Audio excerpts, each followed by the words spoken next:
ಅನ್ನಭಾಗ್ಯ ಯೋಜನೆಯಡಿ ಹೆಚ್ಚುವರಿ 5 ಕೆಜಿ ಅಕ್ಕಿ ಬದಲಾಗಿ ಇಂದಿರಾ ಆಹಾರ ಕಿಟ್ ವಿತರಿಸುವ ಕುರಿತು ಈಗಾಗಲೇ ಸಂಪುಟದಲ್ಲಿ ನಿರ್ಣಯ ಕೈಗೊಳ್ಳಲಾಗಿದ್ದು, ಮುಖ್ಯಮಂತ್ರಿ ಸಿದ್ದರಾಮಯ್ಯ ಸೋಮವಾರ ಕಾವೇರಿಯಲ್ಲಿ ಇಂದಿರಾ ಆಹಾರ ಕಿಟ್ ಯೋಜನೆ ಅನುಷ್ಠಾನ ಕುರಿತಾಗಿ ಸಭೆ ನಡೆಸಿ ಕೆಲ ಸೂಚನೆ ನೀಡಿದ್ರು. ಈ ಯೋಜನೆಯಡಿ ಕುಟುಂಬದ ಸದಸ್ಯರ ಸಂಖ್ಯೆಗೆ ಅನುಗುಣವಾಗಿ 5 ಕೆಜಿ ಅಕ್ಕಿ ಬದಲಾಗಿ ತೊಗರಿಬೇಳೆ, ಸೂರ್ಯಕಾಂತಿ ಎಣ್ಣೆ, ಸಕ್ಕರೆ, ಉಪ್ಪು ನೀಡಲಾಗುವುದು. ಪ್ರತಿ ತಿಂಗಳು ಪ್ರಸ್ತುತ 1,25,08,262 ಇಂದಿರಾ ಆಹಾರ ಕಿಟ್ ಅಗತ್ಯವಿದ್ದು, ಇದಕ್ಕಾಗಿ ಪ್ರತಿ ತಿಂಗಳು 466 ಕೋಟಿ ರೂಪಾಯಿ ವೆಚ್ಚ ಅಂದಾಜಿಸಲಾಗಿದೆ. ಈ ಯೋಜನೆಯಡಿ ಪ್ರತಿ ತಿಂಗಳು ಒಟ್ಟು 18,628 ಮೆಟ್ರಿಕ್ ಟನ್ ತೊಗರಿಬೇಳೆ ಮತ್ತು ತಲಾ 12,419 ಮೆಟ್ರಿಕ್ ಟನ್ ಸೂರ್ಯಕಾಂತಿ ಎಣ್ಣೆ, ಸಕ್ಕರೆ ಮತ್ತು ಉಪ್ಪು ಅಗತ್ಯ ಅಂದಾಜಿಸಲಾಗಿದೆ. ಆಹಾರ ಕಿಟ್ನಲ್ಲಿ ಪೌಷ್ಟಿಕಾಂಶಗಳಿಂದ ಕೂಡಿರುವ ತೊಗರಿಬೇಳೆ ಗರಿಷ್ಠ ಪ್ರಮಾಣದಲ್ಲಿ ನೀಡಲು ಕ್ರಮ ಕೈಗೊಳ್ಳಬೇಕೆಂದು ಮುಖ್ಯಮಂತ್ರಿ ಅವರು ಸೂಚನೆ ನೀಡಿದ್ರು. ನಫೆಡ್, ಎನ್ಸಿಸಿಎಫ್ನಂತಹ ಕೇಂದ್ರ ಸರಬರಾಜು ಸಂಸ್ಥೆಗಳ ಮೂಲಕ ಅಥವಾ ಖರೀದಿ ಪ್ರಕ್ರಿಯೆಯನ್ನ ಪಾರದರ್ಶಕವಾಗಿ ಕೆಟಿಪಿಪಿ ಅನ್ವಯ ಕೈಗೊಳ್ಳಲು ಕ್ರಮ ಕೈಗೊಳ್ಳಬೇಕು. ಉತ್ತಮ ಗುಣಮಟ್ಟದ ಆಹಾರ ಸಾಮಗ್ರಿಗಳನ್ನು ಪೂರೈಸಲು ಕ್ರಮ ಕೈಗೊಳ್ಳಬೇಕು. ಯಾವುದೇ ಕಾರಣಕ್ಕೂ ಗುಣಮಟ್ಟದಲ್ಲಿ ರಾಜಿಯಾಗಬಾರದು. ಇದೇ ರೀತಿ ಅಳತೆಯಲ್ಲಿ ಹೆಚ್ಚು ಕಡಿಮೆ ಆಗದಂತೆ ಎಚ್ಚರಿಕೆ ವಹಿಸಬೇಕು. ಅತ್ಯುತ್ತಮ ಗುಣಮಟ್ಟ ಕಾಯ್ದುಕೊಳ್ಬೇಕು. ಯಾವುದೇ ರೀತಿಯ ದೂರಿಗೆ ಅವಕಾಶವಾಗದಂತೆ ಪಾರದರ್ಶಕವಾಗಿ ಯೋಜನೆಯನ್ನ ಅನುಷ್ಠಾನಗೊಳಿಸಲು ಕ್ರಮ ಕೈಗೊಳ್ಳಬೇಕು ಎಂದು ಸೂಚನೆ ನೀಡಿದ್ರು. ಪ್ರತಿ ನ್ಯಾಯಬೆಲೆ ಅಂಗಡಿಯಲ್ಲಿಯೂ ಸಹ QR ಸ್ಕ್ಯಾನ್ ಮಾಡಬಹುದಾದ ತಂತ್ರಾಂಶವನ್ನ ಅಳವಡಿಸಿ ಅದರ ಆಧಾರದ ಮೇಲೆ ಪಡಿತರ ಚೀಟಿದಾರರಿಗೆ ಇಂದಿರಾ ಫುಡ್ ಕಿಟ್ ವಿತರಣೆಗೆ ಕ್ರಮ ಕೈಗೊಳ್ಳಬೇಕು. ಸರಬರಾಜಾದ ಫುಡ್ ಕಿಟ್ಗಳನ್ನ ನಿಗಮದ ಗೋದಾಮು ಇಲ್ಲವೇ ಸಗಟು ಮಳಿಗೆಗಳ ಮೂಲಕ ನ್ಯಾಯಬೆಲೆ ಅಂಗಡಿಗಳಿಗೆ 10ನೇ ತಾರೀಕಿನ ಒಳಗಾಗಿ ವಿತರಣೆ ಮಾಡಬೇಕು ಎಂದು ಸೂಚನೆ ನೀಡಿದ್ರು. ಆಹಾರ ಮತ್ತು ನಾಗರಿಕ ಪೂರೈಕೆ ಸಚಿವ KH ಮುನಿಯಪ್ಪ, ಮುಖ್ಯಮಂತ್ರಿ ರಾಜಕೀಯ ಕಾರ್ಯದರ್ಶಿ ನಸೀರ್ ಅಹಮದ್, ಅಪರ ಕಾರ್ಯದರ್ಶಿ ಅಂಜುಮ್ ಫರ್ವೇಜ್ ಸೇರಿದಂತೆ ಹಿರಿಯ ಅಧಿಕಾರಿಗಳು ಉಪಸ್ಥಿತರಿದ್ದರು. ಪರಿಶಿಷ್ಟ ಜಾತಿಯಲ್ಲಿ ಒಳ ಮೀಸಲಾತಿ ಜಾರಿಗೆ ತಂದಂತೆ ಪರಿಶಿಷ್ಟ ಪಂಗಡದಲ್ಲೂ ಒಳ ಮೀಸಲಾತಿ ಜಾರಿಗೆ ತರಬೇಕು ಎಂದು ಪರಿಶಿಷ್ಟ ಪಂಗಡ ಒಳ ಮೀಸಲಾತಿ ಸಮಿತಿ ವತಿಯಿಂದ ವಿಧಾನ ಪರಿಷತ್ ಸದಸ್ಯ ಶಾಂತಾರಾಮ್ ಸಿದ್ದಿ ಆಗ್ರಹಿಸಿದ್ದಾರೆ. ಸೋಮವಾರ ಕಾರವಾರ ನಗರದ ಪತ್ರಿಕಾ ಭವನದಲ್ಲಿ ನಡೆದ ಸುದ್ದಿಗೋಷ್ಠಿಯಲ್ಲಿ ಮಾತನಾಡಿದ ಅವರು, ರಾಜ್ಯದಲ್ಲಿ ಪರಿಶಿಷ್ಟ ಪಂಗಡದಲ್ಲಿ ಸುಮಾರು 42 ಲಕ್ಷ ಜನರಿದ್ದಾರೆ. ಆದರೆ 49 ಬುಡಕಟ್ಟು ಸಮುದಾಯಗಳು ಇನ್ನೂ ಮೀಸಲಾತಿ ಸೌಲಭ್ಯಗಳಿಂದ ವಂಚಿತರಾಗಿವೆ. ಸರ್ಕಾರಿ ನೌಕರಿ, ರಾಜಕೀಯ ಹುದ್ದೆಗಳು ಮತ್ತು ವಿವಿಧ ಅಭಿವೃದ್ಧಿ ಯೋಜನೆಗಳಲ್ಲಿ ಇವರಿಗೆ ಸಿಗಬೇಕಾದ ಅವಕಾಶಗಳು ತಪ್ಪುತ್ತಿವೆ. ತುಳಿತಕ್ಕೊಳಗಾದ ಸಮುದಾಯಗಳಿಗೆ ನ್ಯಾಯ ಒದಗಿಸಲು ಒಳ ಮೀಸಲಾತಿ ಅನಿವಾರ್ಯ ಎಂದು ಹೇಳಿದರು. ಜೊತೆಗೆ ಕಾನೂನು ಸಚಿವರಿಗೆ ಕೊಟ್ಟಿದ್ದೀವಿ. ಮುಂದಿನ ಹಂತವಾಗಿ ಮುಖ್ಯಮಂತ್ರಿಗಳಿಗೆ ಕೊಡೋದಿದೆ. ಅವರಿಗೆ ಕೊಡುವ ಮೊದಲು ಬೇರೆ ಬೇರೆ ಜಿಲ್ಲೆಗಳಲ್ಲಿರುವಂಥ ಎಲ್ಲ ಸಮುದಾಯಗಳ ಪ್ರತಿನಿಧಿಗಳು ಸೇರಿ ಒಂದು ನಿರ್ಣಯ ಮಾಡಿ ಜಿಲ್ಲಾಧಿಕಾರಿಗಳ ಮುಖಾಂತರ ಸರ್ಕಾರಕ್ಕೆ ಸಲ್ಲಿಸಿದ ಮೇಲೆ ಮಾನ್ಯ ಮುಖ್ಯಮಂತ್ರಿಯವರನ್ನು ಭೇಟಿ ಮಾಡಿ ನಾವೆಲ್ಲ ಮಾತಾಡಿ ನಮ್ಮ ಬೇಡಿಕೆ ನೀಡ್ತೀವಿ. ಅಲ್ಲಿಗೂ ಬಗೆಹರಿಲಿಲ್ಲ ಅಂತಂದರೆ ಸದನದಲ್ಲೂ ಧ್ವನಿ ಎತ್ತುವಂಥ ಯೋಚನೆ ಇದೆ. ಮತ್ತೆ ಮುಂದೆ ಯಾವ ರೀತಿ ಹೋರಾಟ ಮಾಡಬೇಕಂತ ಮುಂದೆ ನಾವು ಪ್ಲ್ಯಾನನ್ನು ಮಾಡ್ತೀವಿ. ಸರ್, ಎಷ್ಟು ಸಮುದಾಯ ಇದೆ, ಯಾರೆಲ್ಲ ಒಳಗೊಂಡು ಈ ಒಂದು ಕರ್ನಾಟಕದಲ್ಲಿ 50 ಪಂಗಡಗಳಿದೆ. ಪರಿಶಿಷ್ಟ ಪಂಗಡಗಳು 50 ಪಂಗಡಗಳು, ಪರಿಶಿಷ್ಟ ಪಂಗಡದಲ್ಲಿನೇ ಉಪ ಪಂಗಡಗಳು. ಸಂಖ್ಯೆ ನಮ್ಮದು ಸುಮಾರಾಗಿ 49 ಲಕ್ಷದಷ್ಟು, ಅಂದರೆ 2011ರ ಗಣತಿಯ ಪ್ರಕಾರ. ಅದರಲ್ಲಿ ಸುಮಾರಾಗಿ 9 ರಿಂದ 10 ಲಕ್ಷ ಸಂಖ್ಯೆಯಲ್ಲಿರುವಂಥ ಈ ಒಳ ಪಂಗಡಗಳು, ಸಣ್ಣ ಸಣ್ಣ ಪಂಗಡಗಳು ಇವತ್ತಿಗೂ ಅತ್ಯಂತ ಕಷ್ಟದಲ್ಲಿದ್ದಾವೆ. ಅವ್ರ ಹಾಡಿಗಳಿಗೆ, ಊರುಗಳಿಗೆ, ವಾಡೆಗಳಿಗೆ ಹೋದರೆ ದೇಶಕ್ಕೆ ಸ್ವಾತಂತ್ರ್ಯ ಸಿಕ್ಕಿಲ್ಲ ಅನ್ನುವಂಥ ಪರಿಸ್ಥಿತಿ ಇದೆ. ಹಾಗಾಗಿ ಆ ಪಂಗಡಗಳಿಗೆ ಒಳ ಮೀಸಲಾತಿ ಘೋಷಣೆ ಮಾಡಿದಾಗ ಮಾತ್ರ ಅವ್ರಿಗೆ ಕಡ್ಡಾಯವಾಗಿ ಈ ಸೌಲಭ್ಯಗಳು ಸಿಗ್ತವೆ ಅನ್ನೋ ಕಾರಣಕ್ಕಾಗಿ 49 ಪಂಗಡಗಳ ಅಭಿಪ್ರಾಯವನ್ನು ಸಂಗ್ರಹ ಮಾಡ್ತಾ ಇದ್ದೇವೆ ನಾವೀಗ. ಸುಪ್ರೀಂ ಕೋರ್ಟ್ ಆದೇಶದ ಪ್ರಕಾರ ಪರಿಶಿಷ್ಟ ಜಾತಿ ಮತ್ತು ಪರಿಶಿಷ್ಟ ಪಂಗಡ ಎರಡರಲ್ಲೂ ಒಳ ಮೀಸಲಾತಿ ಜಾರಿ ಮಾಡಬೇಕಾಗಿತ್ತು. ಆದರೆ ಸರ್ಕಾರ ಪರಿಶಿಷ್ಟ ಜಾತಿಗೆ ಮಾತ್ರ ಒಳ ಮೀಸಲಾತಿ ನೀಡಿದ್ದು ಪರಿಶಿಷ್ಟ ಪಂಗಡವನ್ನ ಕಡೆಗಣಿಸಿದೆ ಎಂದು ಶಾಂತಾರಾಮ್ ಸಿದ್ದಿ ಅಸಮಾಧಾನ ವ್ಯಕ್ತಪಡಿಸಿದ್ರು. ಈ ಹಿಂದೆ ನಾವು ಧ್ವನಿ ಎತ್ತಿರಲಿಲ್ಲ, ಆದ್ರೆ ಈಗ ಎಲ್ಲಾ ಬುಡಕಟ್ಟು ಸಮುದಾಯಗಳು ಸಂಘಟಿತವಾಗಿ ಒಳ ಮೀಸಲಾತಿ ಜಾರಿಗೆ ಆಗ್ರಹಿಸುತ್ತಿವೆ. ಬೆಂಗಳೂರಿನಲ್ಲಿ ನಡೆದ ಸಭೆಯಲ್ಲಿ ಸಮಾಜ ಕಲ್ಯಾಣ ಇಲಾಖೆ ಸಚಿವರು ಹಾಗೂ ಮುಖ್ಯ ಕಾರ್ಯದರ್ಶಿ ಸೇರಿದಂತೆ ಹಲವರಿಗೆ ಮನವಿ ಸಲ್ಲಿಸಿದ್ದೇವೆ. ಜಿಲ್ಲಾ ಮಟ್ಟದಲ್ಲೂ ಮನವಿಗಳು ಸಲ್ಲಿಕೆಯಾಗಿವೆ ಎಂದರು. ಎರಡು ಜಾತಿಯಂತೂ ಪ್ರಿವೇಟಿವ್ ಟ್ರೈಬ್ ಅಂತೇಳಿ ಆಗಲೇ ಸರ್ಕಾರ ಹಿಂದಿನ ಘೋಷಣೆ ಮಾಡಿದ್ದು, ಒಂದು ಕುರುಬ ಮತ್ತೊಂದು ಗೇರು ಕುರುಬ. ಇವ್ರನ್ನ ಹೊರತುಪಡಿಸಿ ನಾನು ಎಲ್ಲರ ಹೆಸರು ಪಡ್ಕೊಳ್ಳೋದು ಕಷ್ಟ ಆಗಿದೆ. ಯಾಕಂದ್ರೆ ಪರಿಶಿಷ್ಟ ಪಂಗಡಕ್ಕೆ ಸೇರಿದಂಥ ಮೀಸಲಾತಿಯ ಮಾಪನ ಏನಿದೆ ಎಲ್ಲರಿಗೂ ಸಮಾನಾಗಿ ಅಲ್ಲಿ ಹಂಚಿಕೆಯ ಒಂದು ಸಮಾನ ಆಧಾರದ ಹಂಚಿಕೆ ಮಾಡ್ತಾರೆ. ಆದರೆ ಯಾರಿಗೆ ಕಡಿಮೆ ಸಂಖ್ಯೆ ಇದ್ದಾರೆ ಅವರಿಗೆ ಇದನ್ನು ತಗೊಳ್ಳುವಂಥದ್ದು ಬಹಳ ಕಷ್ಟ. ಈಗಾಗಲೇ ಶಿಕ್ಷಣಕ್ಕಿರ್ಬೋದು, ಸರ್ಕಾರಿ ನೌಕರಿಗಿರ್ಬೋದು, ಅಥವಾ ರಾಜಕೀಯ ಸೌಲಭ್ಯ, ರಾಜಕೀಯ ಕಾರಣಕ್ಕಾಗಿರ್ಬೋದು, ನಮಗೆ ಅಲ್ಲಿ ಆ ಸ್ಥಾನಗಳನ್ನು ಪಡ್ಕೊಳ್ಳೋದು ಕಷ್ಟ. ಹಾಗಾಗಿ ಜಿಲ್ಲೆಯಲ್ಲಿ ವಾಸಿಸುವ ಸಿದ್ದಿ, ಮೇದಾರ, ಹಕ್ಕಿಪಿಕ್ಕಿ, ಗೋಸಾವಿ ಸೇರಿದಂತೆ ಅನೇಕ ಬುಡಕಟ್ಟು ಜನಾಂಗಗಳ ಬಗ್ಗೆ ಉಲ್ಲೇಖ ಮಾಡಿ ವಾಲ್ಮೀಕಿ ಸಮುದಾಯ ಹೊರತುಪಡಿಸಿ ಉಳಿದ ಸಮುದಾಯಗಳೆಲ್ಲ ಸಂಘಟಿತರಾಗಿವೆ. ಸರ್ಕಾರ ಸೂಕ್ತ ಆಯೋಗ ರಚಿಸಿ ಯಾರಿಗೆ ಎಷ್ಟು ಮೀಸಲಾತಿ ನೀಡಬೇಕು ಎಂಬುದನ್ನ ತಜ್ಞರಿಂದ ನಿರ್ಧರಿಸಬೇಕು. ಹಳೆಯ ಸಮಿತಿಯೇ ಇದ್ರೂ ನಮಗೆ ಆಕ್ಷೇಪವಿಲ್ಲ ಎಂದು ಹೇಳಿದ್ರು. ಎಲ್ಲಾ ಜನಪ್ರತಿನಿಧಿಗಳಿಗೆ ವಿಷಯ ತಿಳಿಸಿರುವುದಾಗಿ ಅವರು ತಿಳಿಸಿದ್ರು. ಸರ್ಕಾರ ಮನವಿಯನ್ನ ಪುರಸ್ಕರಿಸದೇ ಇದ್ರೆ ಕಾನೂನು ಹೋರಾಟ ಮಾರ್ಗ ಹಿಡಿಯಬೇಕಾಗುತ್ತದೆ ಎಂದು ಎಚ್ಚರಿಸಿದ್ರು. ಜನ ಇರ್ಬೋದು, ನಮ್ಮ ಜಿಲ್ಲೆಯಲ್ಲಿ ಸಿದ್ದಿ ಸಮುದಾಯದ ಅನೇಕರು ಇವತ್ತಿಗೂ ಹೊರಗೆ ಬರಲಿಕ್ಕೆ ಮುಜುಗರ ಪಟ್ಕೊಳ್ತಾರೆ, ಅಥವಾ ಧೈರ್ಯ ಆಗುದಿಲ್ಲ, ಅಧಿಕಾರಿಗಳ ಹತ್ರ ವಾದ ಮಾಡಕ್ಕೆ ಮಾತಾಡಕ್ಕಾಗೋದಿಲ್ಲ, ಅಥವಾ ಅನೇಕರಿದ್ದಾರೆ. ಈ ಎಲ್ಲ ಜನಾಂಗದಲ್ಲಿ ಗೊತ್ತಿಲ್ಲ. ಇಂಥವರಿಗೂ ಪ್ರತ್ಯೇಕ ಒಂದು ಗುಂಪನ್ನಾಗಿ ಆಧಾರ ಇಟ್ಕೊಂಡು ಈ ಒಳಗೆ ಮೀಸಲಾತಿಯನ್ನು ಘೋಷಣೆ ಮಾಡಬೇಕು ಅನ್ನುವಂಥ ವಿಚಾರದಲ್ಲಿ ನಾವು ಬೆಂಗಳೂರಲ್ಲಿ ಎಲ್ಲಾ ಜಿಲ್ಲೆಗಳ, ಅದು ರಾಜ್ಯದ ಎಲ್ಲಾ ಜಿಲ್ಲೆಗಳ ಬುಡಕಟ್ಟು ನಾಯಕರು ಸೇರಿದ್ವಿ. ಅಲ್ಲಿ 3 ಸಭೆಯಾದ ನಂತರ ಒಂದು ನಿರ್ಣಯವನ್ನು ಮಾಡಿ ರಾಜ್ಯದ ಮುಖ್ಯ ಕಾರ್ಯದರ್ಶಿ ಅವರಿಗೆ ಡಾಕ್ಟರ್ ರಜನೀಶ್ ಆಲಿಸ್ ಅವರಿಗೆ ಚಾಲನೆಗೆ ಕೊಟ್ಟಿದ್ದೀವಿ. ಹಾಗೆ ಕಾನೂನು ಸಚಿವರು ಇಡಗುಂದಿ ಗ್ರಾಮ ಪಂಚಾಯಿತಿಯ ಉಪಾಧ್ಯಕ್ಷೆ ನಾಗವೇಣಿ ಸಿದ್ದಿ ಮಾತನಾಡಿ, ಬುಡಕಟ್ಟು ಸಮುದಾಯದ ಹಿಂದುಳಿದವರಿಗೆ ಸಮಾನ ಸೌಲಭ್ಯ ಒದಗಿಸುವುದು ಸರ್ಕಾರದ ಜವಾಬ್ದಾರಿಯಾಗಿದೆ ಎಂದರು. ಸುರೇಶ್ ಸಿದ್ದಿ, ನಾಗೇಶ್ ಸಿದ್ದಿ, ರವಿ ಸಿದ್ದಿ, ಉದಯ್ ಸಿದ್ದಿ, ಶಾಂತಾಬಾಯಿ ಸಿದ್ದಿ, ದುರ್ಗಿ ಸಿದ್ದಿ ಸೇರಿದಂತೆ ಸಮಿತಿಯ ಸದಸ್ಯರು ಉಪಸ್ಥಿತರಿದ್ದರು.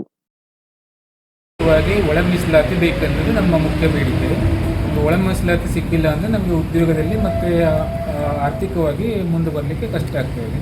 ಮತ್ತು ಯಾವುದೇ ಒಂದು ಈಗ MLA ಆಗಲಿ ಯಾವುದೇ ನಮ್ಮ ಸಮುದಾಯದವರು ತೀರಾ ಕಡಿಮೆ ಇದ್ದಾರೆ. ಈಗ ಇರೋರು ಒಬ್ಬರೇ ಇದ್ದಾರೆ, ಅದು MLC ಅವರಿದ್ದಾರೆ. ಹಾಗಾಗಿ ನಮಗೆ ಎಲ್ಲದರಲ್ಲೇ ನಮಗೆ ಒಂದು ಪ್ರಾತಿನಿಧ್ಯ ಸಿಗಬೇಕಂದ್ರೆ ನಮಗೆ ಮೀಸಲಾತಿ ಬೇಕೇ ಬೇಕು. ಅದ್ರ ಸಲುವಾಗಿ ನಾವು ಈಗ ಸರ್ಕಾರದ ಗಮನಕ್ಕೆ ತಂದಿದ್ದೇವೆ. ಒಂದು ವೇಳೆ ಸರ್ಕಾರವನ್ನು ನಮಗೆ ಮೀಸಲಾತಿ ಕೊಡಲಿಲ್ಲ ಅಂದರೆ ನಾವು ರಾಜ್ಯಾದ್ಯಂತ ಹೋರಾಟ ಮಾಡಿ ಮೀಸಲಾತಿ ಪಡೆದುಕೊಳ್ಬೇಕು ಅನ್ನೋದು ನಮ್ಮದು ಮುಖ್ಯ ಉದ್ದೇಶ. ಆರಂಭಿಕವಾಗಿ ನಾವು ಎಲ್ಲ ಜಿಲ್ಲೆಯಾದ್ಯಂತ ಎಲ್ಲ ನಮ್ಮ ಸಿದ್ಧದ ಮುಖಂಡರದ್ದು ಅಭಿಪ್ರಾಯವನ್ನು ಪಡ್ಕೊಂಡು ನಾವು ಸರ್ಕಾರಕ್ಕೆ ಬಂದು ಸರ್ಕಾರದ ಗಮನಕ್ಕೆ ತಂದು ನಾವು ಮೀಸಲಾತಿ ಪಡ್ಕೊಳ್ಳುವ ಅನ್ನೋದು ನಾವು ಆರಂಭಿಕವಾಗಿ ಆಯೋಗ ರಚನೆ ಆಗಬೇಕು.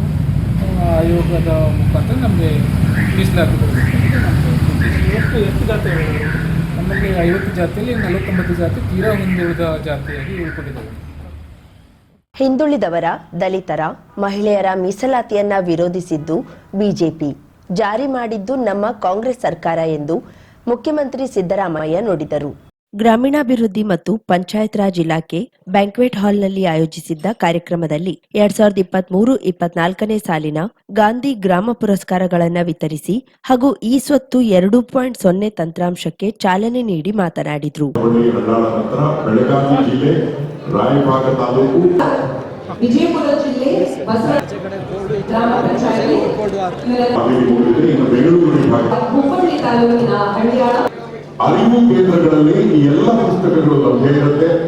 ಇದರ ಉಪಯೋಗವನ್ನ ಸಂಬಂಧಪಟ್ಟಂತೆ ಮೈಸೂರು ಜಿಲ್ಲೆ ಇದೀಗ ಹಿರಿಯ ಅಧಿಕಾರಿಗಳು ಗ್ರಾಮದಿಂದಲೇ ಅಧಿಕಾರ ಕೆಳಗಿನಿಂದ ಮೇಲಕ್ಕೆ ಹೋಗಬೇಕು ಎನ್ನುವ ವಿಕೇಂದ್ರೀಕರಣ ಗಾಂಧಿ, ನೆಹರು, ಲೋಹಿಯಾ ಅವರ ಕನಸಾಗಿತ್ತು. ನಮ್ಮದು ಹಳ್ಳಿಗಳ ದೇಶ. ಗ್ರಾಮ ಭಾರತ ಅಭಿವೃದ್ಧಿ ಆಗದೆ ದೇಶ ಅಭಿವೃದ್ಧಿ ಸಾಧ್ಯವಿಲ್ಲ ಎಂದರು. ಹಳ್ಳಿಗಳ ಅಭಿವೃದ್ಧಿಯಲ್ಲಿ ಗ್ರಾಮಸ್ಥರ ಪಾಲ್ಗೊಳ್ಳುವಿಕೆ ಬಹಳ ಮುಖ್ಯ. ರಾಜೀವ್ ಗಾಂಧಿಯವರು ಪ್ರಧಾನಿಯಾದಾಗ ಸಂವಿಧಾನ ಪರಿಚ್ಛೇದನ 73, 74ಕ್ಕೆ ತಿದ್ದುಪಡಿ ತಂದು ಸ್ಥಳೀಯ ಸಂಸ್ಥೆಗಳಿಗೆ ಮೀಸಲಾತಿ ತಂದ್ರು. ಈ ತಿದ್ದುಪಡಿ ಬರುವವರೆಗೂ ಮಹಿಳೆಯರಿಗೆ, ಹಿಂದುಳಿದವರಿಗೆ ಮೀಸಲಾತಿಯೇ ಇರಲಿಲ್ಲ ಎನ್ನುವುದು ಅರ್ಥ ಮಾಡಿಕೊಳ್ಳಬೇಕು ಎಂದರು. ಬಿಜೆಪಿಯ ರಾಮ್ ಜೋಯಿಸ್ ಮೀಸಲಾತಿ ವಿರೋಧಿಸಿ ಸುಪ್ರೀಂ ಕೋರ್ಟ್ಗೆ ಅರ್ಜಿ ಹಾಕಿದ್ರು. ಆದ್ರೆ ಸುಪ್ರೀಂ ಕೋರ್ಟ್ ಮೀಸಲಾತಿ ಪರವಾಗಿ ನಿಂತು ಬಿಜೆಪಿಯ ರಾಮ್ ಜೋಯಿಸ್ ಅರ್ಜಿಯನ್ನ ತಿರಸ್ಕರಿಸಿತು ಎಂದರು. ಕೇಂದ್ರ ಸರ್ಕಾರದ ಜಲ್ ಜೀವನ್ ಮಿಷನ್ ಹೆಸರಿಗೆ ಮಾತ್ರ ಪ್ರಧಾನಿ ಅವರ ಹೆಸರಿನಲ್ಲಿದೆ. ಇದರಲ್ಲಿ ರಾಜ್ಯದ ಪಾಲೇ ಹೆಚ್ಚು. ಕೇಂದ್ರದಿಂದ ಇನ್ನೂ 13,000 ಕೋಟಿ ಹಣ ರಾಜ್ಯಕ್ಕೆ ವಾಪಸ್ ಬರಬೇಕಿದೆ. ಕೇಂದ್ರ ಮಾಡುವ ಅನ್ಯಾಯವನ್ನ ರೈತರು ಮತ್ತು ರಾಜ್ಯದ ಜನತೆ ವಿರೋಧಿಸಬೇಕು. ಕಬ್ಬಿನ ದರ ನಿಗದಿಯಲ್ಲೂ ಕೇಂದ್ರ ಸಚಿವ ಪ್ರಹ್ಲಾದ್ ಜೋಶಿ ಅವರಿಂದ ರೈತರಿಗೆ ಅನ್ಯಾಯವಾಯಿತು. ಆದರೂ ರಾಜ್ಯ ಸರ್ಕಾರ ಸರಿದೂಗಿಸಿ ಕಬ್ಬು ಬೆಳೆಗಾರರ ಪ್ರತಿಭಟನೆಗೆ ಸ್ಪಂದಿಸಿ ಪರಿಹಾರ ನೀಡಿತು ಎಂದರು. ಈ ಸ್ವತ್ತು ತಂತ್ರಾಂಶದಿಂದ ಸದ್ಯ 1,778 ಕೋಟಿ ತೆರಿಗೆ ಆದಾಯ ಹೆಚ್ಚಾಗುವ ಅಂದಾಜಿದೆ. ತಂತ್ರಾಂಶ ಪರಿಣಾಮಕಾರಿ ಜಾರಿಯಾದ್ರೆ ಆದಾಯದ ಪ್ರಮಾಣ 2,000 ಕೋಟಿಗೂ ಹೆಚ್ಚುವ ನಿರೀಕ್ಷೆ ಇದೆ ಎಂದರು. ಗ್ರಾಮ ಪಂಚಾಯಿತಿಗಳು ಹಾಗೂ ಸ್ಥಳೀಯ ಸಂಸ್ಥೆಗಳು ಹೆಚ್ಚೆಚ್ಚು ಶಕ್ತಿಯುತವಾಗಬೇಕು ಎನ್ನುವುದು ನನ್ನ ಗುರಿಯೂ ಆಗಿದೆ. ಸಚಿವ ಪ್ರಿಯಾಂಕ ಖರ್ಗೆ ಅವರ ನೇತೃತ್ವದಲ್ಲಿ ಗ್ರಾಮ ಕರ್ನಾಟಕ ಅಭಿವೃದ್ಧಿ ಕಾಣುತ್ತದೆ ಎನ್ನುವ ಭರವಸೆ ನನಗಿದೆ ಎಂದರು.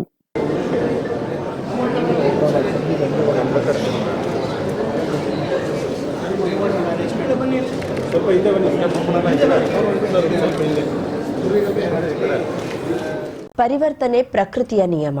ಏಡ್ಸ್ಗೆ ಯಾವುದೇ ಶಾಶ್ವತ ಚಿಕಿತ್ಸೆ ಇಲ್ಲ, ಆದರೆ ಜಾಗೃತಿಯಿಂದ ನಿಯಂತ್ರಿಸಬಹುದಾಗಿದೆ ಎಂದು ನ್ಯಾಯಾಧೀಶೆ ಸುಜಾತಾ ಪಾಟೀಲ್ ಹೇಳಿದ್ರು.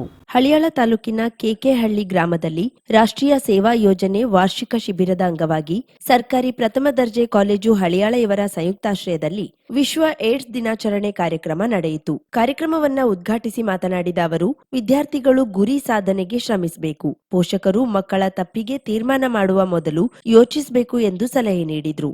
ಆಧುನಿಕ ಯುಗದಲ್ಲಿ ಬದುಕಲು ಸ್ವಚ್ಛತೆಗೆ ಮೊದಲ ಆದ್ಯತೆ ನೀಡಬೇಕು.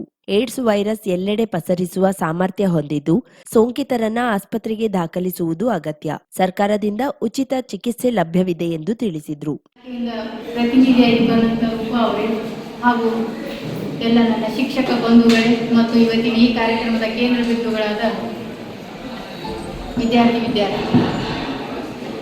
ಇವತ್ತಿನ ಕಾರ್ಯಕ್ರಮದಲ್ಲಿ ನಾವು ವಿಶ್ವದ ಒಂದು ಏಡ್ಸ್ ದಿನಾಚರಣೆಗೋಸ್ಕರ ಇಲ್ಲಿ ನಮ್ಮನ್ನು ಕರೆಸಿದ್ದಾರೆ. ನಾನು ಉಪನ್ಯಾಸಕ್ಕೆ ಆಗಿ ಬಂದಿಲ್ಲ, ನಿಮ್ಮ ಮೇಡಮ್ ತಪ್ಪು ಹೇಳಿದ್ರು.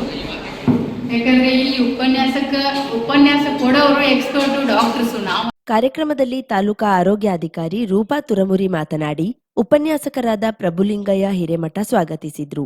ಎನ್ಎಸ್ಎಸ್ ಅಧಿಕಾರಿ ಭಾರತಿ ಕಾರ್ಯಕ್ರಮ ನಿರೂಪಿಸಿದ್ರು. ಈ ಸಂದರ್ಭದಲ್ಲಿ ಎನ್ಎಸ್ಎಸ್ ಅಧಿಕಾರಿ ಮಹಾಂತೇಶ್ ತಂಬಾಕೆ, ಉಪನ್ಯಾಸಕರಾದ ಡಾಕ್ಟರ್ ಅನ್ನಪೂರ್ಣ ಪಾಟೀಲ್, ಡಾಕ್ಟರ್ ಭೀಮರಾಯ್ ಬಿರಾದಾರ್, ವಕೀಲರಾದ ರೇಣುಕಾ ಚೌಗಲೆ, ಸಿದ್ದಾಂ ಗಡದ, ಕವಿತಾ ಮಾಳ್ವಿ, ತಾಲೂಕಾ ಕಾನೂನು ಸೇವಾ ಸಮಿತಿ ಸಿಬ್ಬಂದಿಗಳಾದ ನಾರಾಯಣ್ ಕೊಳಂಬಿ, ಶಂಭಾಜಿ ಕೋಟಿಮನಿ ಹಾಗೂ ಶಿಬಿರಾರ್ಥಿಗಳು ಉಪಸ್ಥಿತರಿದ್ದರು. ಜಾಗೃತಿ ಕುರಿತು ಏಡ್ಸ್ ರೋಗದ ಹರಡುವಿಕೆ ಹಾಗೂ ವಹಿಸಬೇಕಾದಂತ ಎಚ್ಚರಿಕೆಯ ಬಗ್ಗೆ ಸವಿಸ್ತಾರವಾದ ವಿವರಣೆ ನೀಡಿದಂತ ಶ್ರೀಮತಿ ಸುಜಾತಾ ಪಾಟೀಲ್, ಗೌರವಾನ್ವಿತ ಹಿರಿಯ ಸಿವಿಲ್ ನ್ಯಾಯಾಧೀಶರು ಹಾಗೂ ಅಧ್ಯಕ್ಷರು, ತಾಲೂಕು ಕಾನೂನು ಸೇವಾ ಸಮಿತಿ ಹಳಿಯಾಳ, ಇವರಿಗೆ ನಮ್ಮ ಮಹಾವಿದ್ಯಾಲಯದ ಪರವಾಗಿ ಅಮೆರಿಕ ಅಂತ ಕೆಲವರು ಹೇಳ್ತಾರೆ, ಅವ್ರನ್ನ ಹೀಗೆ ಕೂಟೆ ಕುಡಿಸ್ತಾ ಇದ್ದಾರೆ.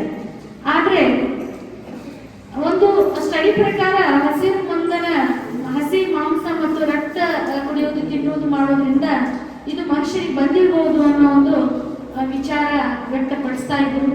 ಆದ್ರೆ ನಮ್ಮ ದೇಶದಲ್ಲಿ ನೋಡೋದಾದ್ರೆ ಮೊದಲು ಬಂದಿದ್ದು ಚೆನ್ನೈನಲ್ಲಿ, ಆ ಕರ್ನಾಟಕದಲ್ಲಿ ಫಸ್ಟ್ ಬಂದಿದ್ದು ಸೌದತ್ತಿಯಲ್ಲಿ ಯಾಕೆ ಬಂದಿದೆ ಅಂತ ನೀವು ಅರ್ಥ ಮಾಡ್ಕೋಬಹುದು. ಯಾಕಂದ್ರೆ ಗ್ಲೋಬಲ್ ಹಾರ್ಟ್ ಫೌಂಡೇಶನ್ ಪುಣೆ ಹೃದ್ರೋಗಿಗಳಿಗೆ ಕಾರವಾರದಲ್ಲಿ ಚಿಕಿತ್ಸೆ ಲಭ್ಯ. ಬಹುಜನರ ಬೇಡಿಕೆಯ ಮೇರೆಗೆ ಕಳೆದ 25 ವರ್ಷಗಳಿಂದ ಸುಮಾರು 30,000 ಹೃದ್ರೋಗಿಗಳಿಗೆ ಚಿಕಿತ್ಸೆ ನೀಡಿದ ಪ್ರತಿಷ್ಠಿತ ಸಂಸ್ಥೆ ಪುಣೆಯ ಗ್ಲೋಬಲ್ ಹಾರ್ಟ್ ಫೌಂಡೇಶನ್ ವತಿಯಿಂದ ಹೃದಯ ಚಿಕಿತ್ಸಾ ಶಿಬಿರವು ನಡೆಯಲಿದೆ.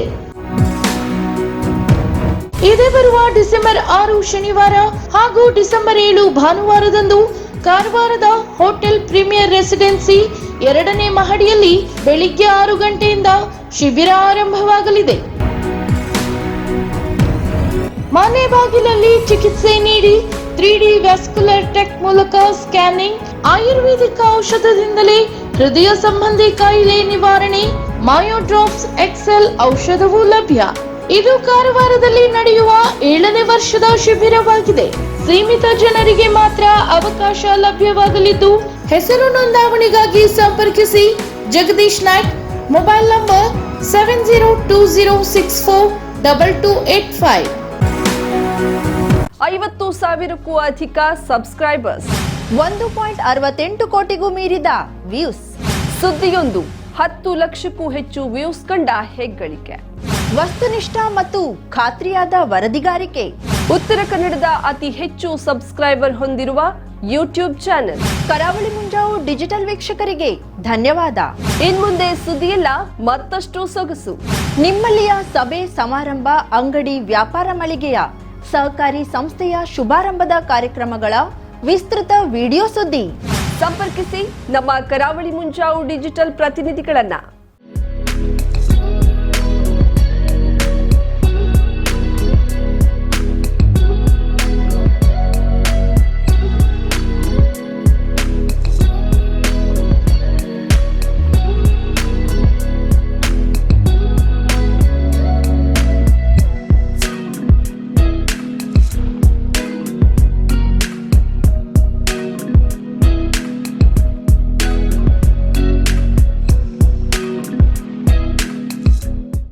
ಸಮಾರಂಭ ನಿಮ್ಮದು, ಸಂಭ್ರಮ ನಮ್ಮದು. ನೋಡ್ತಾ ಇರಿ ಕರಾವಳಿ ಮುಂಜಾವು ಡಿಜಿಟಲ್.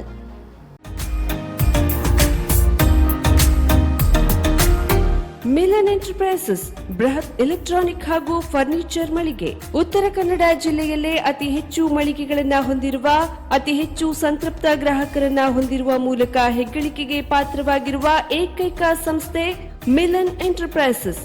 ನಮ್ಮ ಮಳಿಗೆಗಳಲ್ಲಿ ಪ್ರಸಿದ್ಧ ಕಂಪನಿಗಳ electronic refrigerator, washing machine, LED TV, ಎಸಿಗಳು ಲಭ್ಯ. ಭಾರತದ ಕರಾವಳಿ ಹವಾಮಾನಕ್ಕೆ ಹೊಂದಿಕೊಳ್ಳುವ ನಂಬರ್ 1 ಬ್ರ್ಯಾಂಡ್ ಆದ ಗೋದ್ರೇಜ್ ಕಂಪನಿಯ ಕಪಾಟು, ಆಫೀಸ್ ಟೇಬಲ್, ಆಫೀಸ್ ಚೇರ್, ಬ್ಯಾಂಕ್ಗಳಿಗೆ ಹಾಗೂ ಚಿನ್ನದ ಅಂಗಡಿಗಳಿಗೆ ಬೇಕಾಗುವ ಸೇಫ್ ಲಾಕರ್ಗಳು ಅತಿ ಕಡಿಮೆ ಬೆಲೆಯಲ್ಲಿ ಲಭ್ಯವಿದೆ. Teak wood sofa set, wooden dining table ಹಾಗೂ ಗ್ರಾಹಕರಿಗೆ ಬೇಕಾಗುವ ಅಳತೆಯಲ್ಲಿ ನಿಮ್ಮ ಮನೆಗೆ ಹೊಂದಿಕೊಳ್ಳುವ ಹಾಗೆ ಫರ್ನಿಚರ್ ಗಳನ್ನ ಮಾಡಿಕೊಡಲಾಗುವುದು. ಕಸ್ಟಮೈಸ್ಡ್ ಕಿಚನ್, ವಾರ್ಡ್ರೋಬ್ ಗಳನ್ನ ಅತಿ ಹೆಚ್ಚು ವರ್ಷಗಳ ಕಾಲ ಬಾಳಿಕೆ ಬರುವ ಹಾಗೆ ವಾರಂಟಿಯೊಂದಿಗೆ ಮಾಡಿಕೊಡಲಾಗುವುದು. ನಮ್ಮಲ್ಲಿ ಡ್ಯೂರಾಫ್ಲೆಕ್ಸ್, ಗೋದ್ರೇಜ್ ಕಂಪನಿಯ memory foam mattress, orthopaedic mattress, spring ಮ್ಯಾಟ್ರೆಸ್ಗಳು ಕಡಿಮೆ ಬೆಲೆಯಲ್ಲಿ ಲಭ್ಯ. ವಿವಿಧ ಕಂಪನಿಗಳ ನವೀನ ಮಾದರಿಯ mixer, grinder, fan, cooker, tawa, flask, micro ಓವೆನ್ಗಳು ಲಭ್ಯವಿದೆ. 0% ಬಡ್ಡಿಯೊಂದಿಗೆ ಸ್ಥಳದಲ್ಲಿಯೇ ಬಜಾಜ್ ಫೈನಾನ್ಸ್ ನಿಂದ ಸಾಲ ಸೌಲಭ್ಯವಿದೆ. ಮಿಲನ್ ಎಂಟರ್ಪ್ರೈಸಸ್ ನಲ್ಲಿ ಖರೀದಿ ಮಾಡುವ ಗ್ರಾಹಕರಿಗೆ ಡಿಸ್ಕೌಂಟ್ ಮತ್ತು ಗಿಫ್ಟ್ ಜೊತೆಗೆ ಪ್ರತಿ 2,000 ರೂಪಾಯಿಗಳ ಖರೀದಿಗೆ ಒಂದು ಬಂಪರ್ ಲಕ್ಕಿ ಡ್ರಾ ಕೂಪನ್ ನೀಡಲಾಗುವುದು. ಈ ಲಕ್ಕಿ ಡ್ರಾನಲ್ಲಿ 7 ಲಕ್ಷದವರೆಗೆ ಬಹುಮಾನ ಗೆಲ್ಲುವ ಅವಕಾಶ ನಿಮ್ಮದಾಗಿರುತ್ತದೆ. ಲಕ್ಕಿ ಡ್ರಾದಲ್ಲಿ 1 ಕಾರ್, 2 ಬೈಕ್ ಮತ್ತು ರೆಫ್ರಿಜರೇಟರ್, ವಾಷಿಂಗ್ ಮಷೀನ್ ಸೇರಿದಂತೆ 30 ಲಕ್ಕಿ ಗ್ರಾಹಕರಿಗೆ ಬಹುಮಾನ ಗೆಲ್ಲುವ ಅವಕಾಶ. ಗ್ರಾಹಕರ ಸಂತೃಪ್ತಿಗೆ ನಮ್ಮ ಮೊದಲ ಆದ್ಯತೆ ಎನ್ನುವುದು ಮಿಲನ್ ಎಂಟರ್ಪ್ರೈಸಸ್ ನ ವಾಕ್ಯ. ಉತ್ತರ ಕನ್ನಡ ಜಿಲ್ಲೆಯ ನಮ್ಮ ಶೋರೂಮ್ಗಳಾದ old Mahalakshmi supermarket, Mulla stop ಹತ್ತಿರ, ಕಾಜುಬಾಗ್, ಕಾರವಾರ, ಅಗ್ರಿಕಲ್ಚರ್ ಆಫೀಸ್ ಎದುರುಗಡೆ, ಮಾಸ್ತಿಕಟ್ಟೆ ರೋಡ್, ಹೊನ್ನಾವರ, ಸೀಮಾ ಕಾಂಪ್ಲೆಕ್ಸ್ ಹತ್ತಿರ, Moni Basti main road, Bhatkal, Indian bank ಎದುರು, ಸಿಪಿ ಬಜಾರ್ road, Sirsi, JS building, JN road, Dandeli, KS building, Motikeri road, Haliyal. ಇಲ್ಲಿಗೆ ತಪ್ಪದೇ ಭೇಟಿ ನೀಡಿ ಸಂತೃಪ್ತರಾಗಿ.